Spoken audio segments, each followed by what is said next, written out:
Ambulance بھی, پورا عملہ بھی ہوتا تھا میاں نواز شریف صاحب کے لیے, اور ان کو باہر بھی بھیج دیا گیا تھا. تو یہ فرق بھی سب یاد رکھیں گے. تو فیک نیوز اس لیے پھیل رہی ہے, یہ دشمن بھی اس سے فائدہ اٹھانے کی کوشش کر رہے ہیں ملک میں انارکی, انتشار اور اس طرح کی چیزیں کرنے کے لیے. تو اس کا حل یہ ہے, جب آپ یہ ملاقات ہی نہیں کروائیں گے تو پھر حالات تو خراب ہوں گے اور اس طرح کی افواہیں پھیلیں گی. صدیق ساجد صاحب لکھتے ہیں یہ واقعی افغانستان گردی ہے, بھارت کی طرح یہاں بھی جھوٹ کی فیکٹری لگ چکی ہے. افغان طالبان رجیم پاکستان دشمنی میں بہت آگے نکل گئی. فیک اکاؤنٹ سے فیک نیوز جان بوجھ کر پھیلائی جا رہی ہے. اعلیٰ سیکورٹی ذرائع نے اسے بے بنیاد اور جھوٹے دعوے کی اکثر تردید کر دی ہے, اور جتنے بھی لوگ ہیں وہ کہہ رہے ہیں فیک نیوز. لیکن بات یہ ہے جب ملاقات ہی نہیں کروائی جائے گی تو پھر جو مرضی کوئی کہتا رہے اس کو پھیلاتا رہے. یہ ہو رہا ہے. اب فیک نیوز سے آ جاتے ہیں حقیقی نیوز پہ. جو فیک الیکشنز ہوئے ہیں اس پر اب ذوالقرنین اقبال جو کہ پریزیڈنٹ ہیں پریس ایسوسی ایشن آف سپریم کورٹ کے, یہ بتا رہے ہیں کہ پورا دن تمام چینلز رپورٹ کرتے رہے کہ پولنگ سٹیشن ویران پڑے ہیں, صرف آخری گھنٹے میں ووٹرز نکلے. لیکن الیکشن کمیشن کا جاری ٹرن آؤٹ دیکھ کر لگتا ہے ڈبے جنات نے بھرے, کیونکہ ووٹرز تو جتنے تھے رپورٹرز کو نظر آ ہی رہے تھے اور پورا دن رپورٹ بھی ہوتا رہا. تو جو الیکشن کمیشن دکھایا ہے وہ بالکل الٹ ہے. تو دیکھیے جو سچے اور بازمیر صحافی ہوتے ہیں وہ سچ سامنے لے ہی آتے ہیں. یہ اس طرح کے جناب یہ الیکشنز ہوئے ہیں, اور پھر جنات نے جو ڈبے بھرے ہیں یہ دیکھیے اس پہ گواہی آ رہی ہے. اب کل بھی اس کا مطلب ہے ارادہ نہیں ہے کہ کوئی ملاقات ہو سکے, خان صاحب سامنے آ سکیں, تو پھر فیک نیوز پھیلے گی. آپ جتنا مرضی روک لیں کوئی اور پھیلا دے گا, اور لوگوں میں خدشات ہوں گے, وہ کہیں گے نہیں جی یہ صحافی ایسے ہی کہہ رہے ہیں, ثبوت کہاں ہے, نہ ان کی بہنیں مل رہی ہیں نہ کچھ ہو رہا ہے, کوئی پتہ نہیں. یہاں ماضی میں بڑا کچھ ہو چکا ہے, کچھ بھی ہو سکتا ہے یہاں بڑے بڑے پاپولر لیڈرز کے ساتھ کیا کیا نہیں ہوا. لیاقت علی خان سے لے کے ذوالفقار علی بھٹو کو دیکھ لیں, بینظیر بھٹو کو دیکھ لیں, اور بھٹو کا تو سارا خاندان دیکھ لیں, تو بڑا کچھ ہو چکا ہے. تو لوگ پھیلائیں گے اس طرح کی بات, لیکن حکومت نے معاملات کو خود خراب کرنا ہے, آپ دیکھ لیجئے گا. اچھا دوسری طرف کیا ہو رہا ہے کہ اب لیڈرشپ کوشش تو ہو رہی ہے اس کو بالکل مائنس کر دیا جائے. اب خبریں پھیل رہی ہیں کہ جو باقی رہ گئی ہے اس کو بھی ختم کریں گے, اور شاید کلعدم کر دے تحریک انصاف کو. لیکن یہ جو بیچ میں بفر ہے یہ ختم ہو گیا تو حالات بڑے خراب ہوں گے. اس کی میں صرف ایک مثال آپ کو دے دیتا ہوں. آج جب جلسہ ہوا ہے 26 نومبر کے حوالے سے, جو لوگ جاں بحق ہوئے تھے ان کے لواحقین ورثہ وہاں پر آئے تھے, جو زخمی تھے وہ خود بھی آئے ہوئے تھے.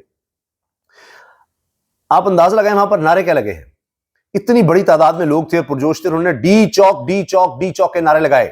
جیسے ہی سہیل آفریدی وزیر اعلیٰ خیبر پختونخوا اسٹیج پر آئے ہیں, ڈی چوک کے, ہم نے جانا ہے اسلام آباد. وہ سارے تیار ہیں, زخمی بھی تیار ہیں, جو لوگ جاں بحق ہوئے ان کے ورثاء ان کے لواحقین بھی تیار ہیں.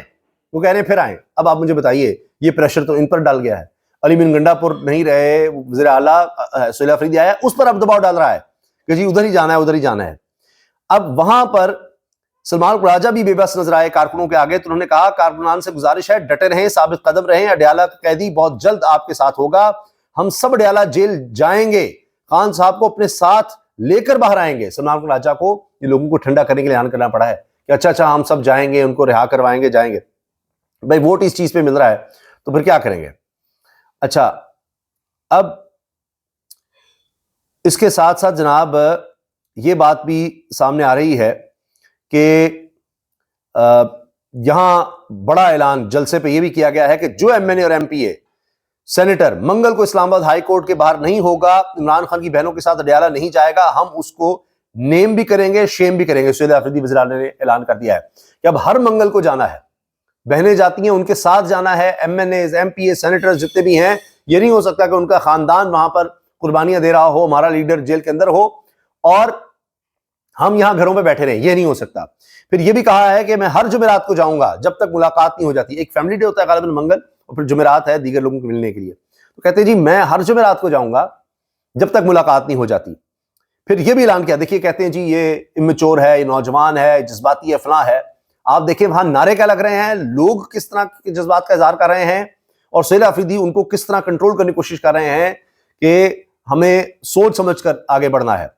تو کہا کیا ہے, کچھ لوگ چاہتے ہیں کہ ہم انتشار کریں, آئین اور قانون توڑیں, کوئی ایسی تحریک چلائیں جس سے ان کو پہلے کی طرح کریک ڈاؤن کا موقع ملے. ہم 9 مئی کو بھی پرامن تھے, 26 نومبر کو بھی پرامن تھے, آئندہ بھی پرامن رہیں گے, لیکن اپنا حق ان کو نہیں کھانے دیں گے. وزیر اعلیٰ سہیل آفریدی, یہ دیکھیے ان کو بھی اندازہ ہے. اسی لیے کہا گیا کہ وہ خبر چل گئی کہ اڈیالہ جیل پر حملہ ہو گیا ہے, بہنیں وہاں بیچاری بیٹھی ہوئی ہیں دھرنا دے کے, اور خبریں پہلے چل گئی. تو سہیل آفریدی ورنہ وہاں پر پہنچ رہے تھے, پھر اس لیے رک گئے تھے, اور یہ اعلان ہوتا ہے. استعمال کرنا ہے. کچھ لوگ چاہتے ہیں کہ ہم انتشار کریں, کچھ لوگ چاہتے ہیں کہ ہم آئین و قانون کو توڑ کر کوئی ایسی بات کریں, کوئی ایسی تحریک چلائیں جس سے ان کو جواز ملے, اور وہ ایک دفعہ پھر جو ہے ہمارے ساتھ وہ کرے جو یہ کرنا چاہ رہے ہیں. لیکن 26 نومبر کو ہم پورا من دیں, 9 مئی کو بھی ہم پورا من دیں, اور انشاءاللہ تعالی اس کے بعد بھی پورا من رہیں گے, لیکن اپنا حق آنے کے لیے کسی کو نہیں چھوڑیں گے انشاءاللہ. نہیں جی, یہ اعلان ہے. صرف یہی نہیں, اس کے ساتھ ساتھ وہ کہہ رہے ہیں کہ ہم نے اب ایک اور جلسہ کرنا ہے, اور 7 تاریخ کو انہوں نے حیات آباد میں ایک بڑے جلسے کا اعلان کر دیا, 7 دسمبر کو, یعنی اگلا بھی اعلان ہو گیا ہے. تو اب آگے بڑھا جا رہا ہے اور نئے نئے اعلانات ہو رہے ہیں, اور ایک تحریک کہیں مومنٹم مزید آگے بڑھانے کی بات ہو رہی ہے.